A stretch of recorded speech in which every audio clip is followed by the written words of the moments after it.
I wanted to just say that, well, this is the third video. I just wanted to say, as a last um, comment, sort of, that the intentional putting yourself into situations uh, where the green zone of the nervous system can be activated is a rebellion in and of itself. And it's the best rebellion that you can have against narcissism because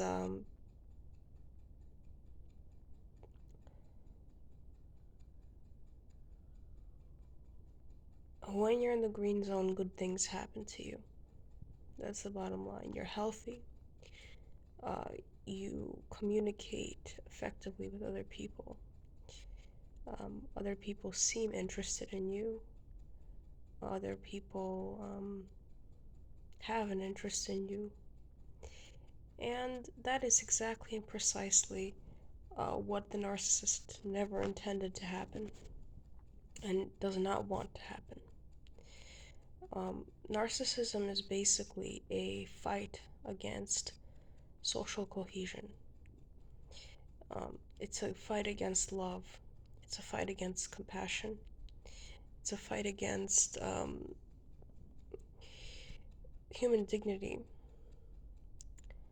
Um, that's the bottom line, and that's really what I took out of this entire experience.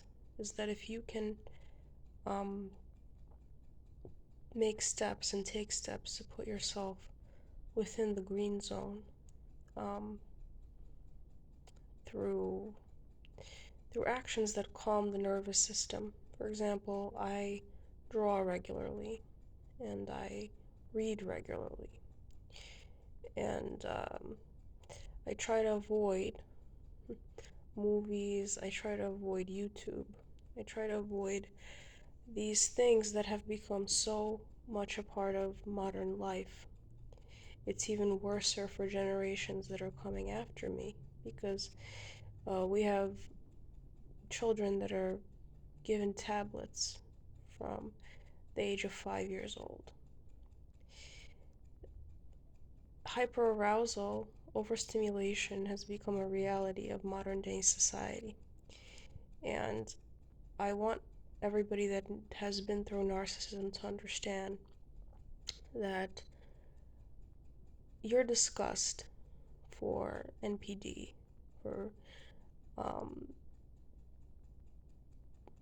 for BPD, for these sorts of conditions where a person leaves you in a state of disbalance, a state of hanging,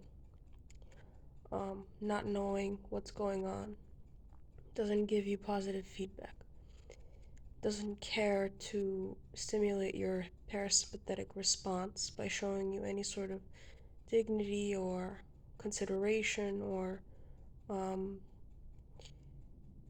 recognition, which is what human interactions are supposed to be, which are foundational for human interactions in general, for healthy human interactions.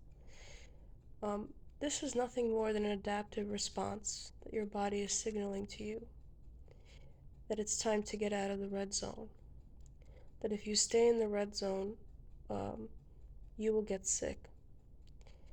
It's almost like a person that gets up one day and realizes that they have stage 3 cancer. The two are not exactly, you know, the same scenario, but that person's body is signaling to them that they need to take care of something, that they need to change their habits, that they cannot continue to live in hot water, work on autopilot, um, be in unstable circumstances with toxic people, eat unhealthy. The body signals, the body is very intelligent. It signals when you have to remove yourself from an environment. So look at your disgust at narcissism as an adaptation, as a healthy adaptation to an unhealthy situation. And fuck people, excuse me, for pathologizing those of us that are willing to recognize narcissism for the pathological pattern that it is.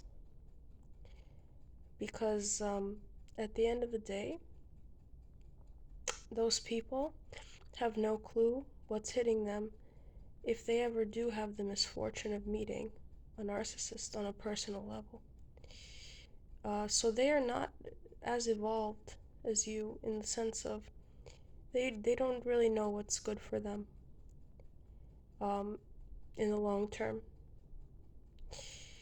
Our society is in a state of chaos in which this behavior has become normalized through our media, through our social media, through our YouTube feeds, our Reddit forums, um, the cult worship of celebrities. This all feeds into the narcissistic patterning that you have recognized as being unhealthy for you. So don't allow people to pathologize you for standing up and saying that this is not for you anymore and that you're willing to make yourself better and to improve yourself. It's the shoe is on the other foot. It's people that condone narcissism, that see it as something that is supposed to be accepted within society, that see it as the way things are, that are truly, excuse me, that are truly in for a rude awakening.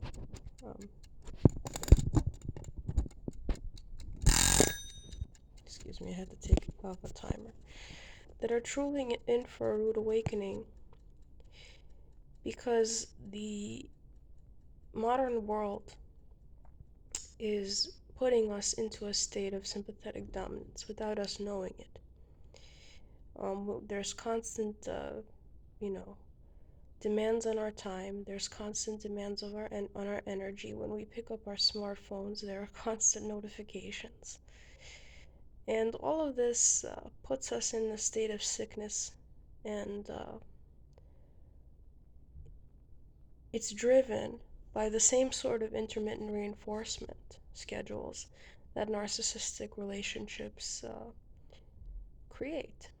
So consider yourself lucky that you've figured out this pattern now, and see it as a stepping stone into a better future where you're aware of these patterns.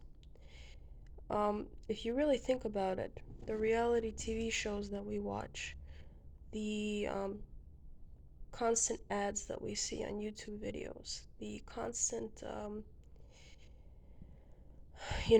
they broke up one day, then they reconnected the next day, then he slept with another woman, then she cheated.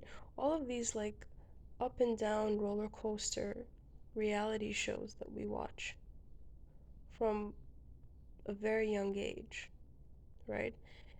We don't realize how much damage it's doing to our nervous system, to our understanding of dating, to our understanding of what we should see as a normal relationship, right?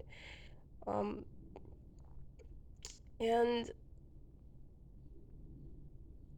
this crash that you've had, it's an adaptive response to how sick society is. You know, that's the bottom line. It's not you, it's the society. It's the society, it's the culture, it's the negative news cycling, right? That forces you into a state of addiction, of being addicted to what's going to happen next, what's going to happen tomorrow, what the hell is happening today. And it's distracting you from finding inner peace and harmony. And it's only getting worse, it's not getting better, you know. And I refuse at this point to allow anybody, no matter what sort of authority they have, no matter what, um, you know, how much experience they have behind their belt as a clinician or whatever to tell me that I'm pathological for feeling this way. Narcissism exists. People that want to create addictions in other people, want to create an uncomfortable dependency on other people in order to rob them. These people exist.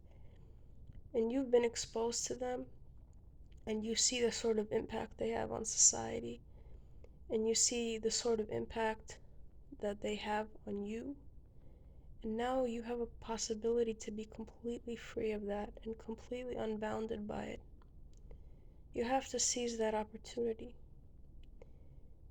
Stop fixating on them. Stop being obsessed with them.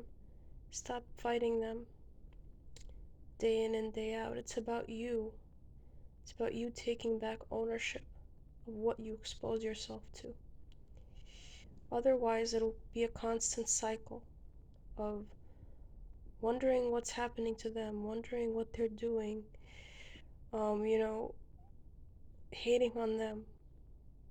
They are sick purveyors of addiction. Doesn't matter what the society thinks of them. It doesn't matter what the society accepts. You don't have to accept it at the end of the day. That's all I have to say.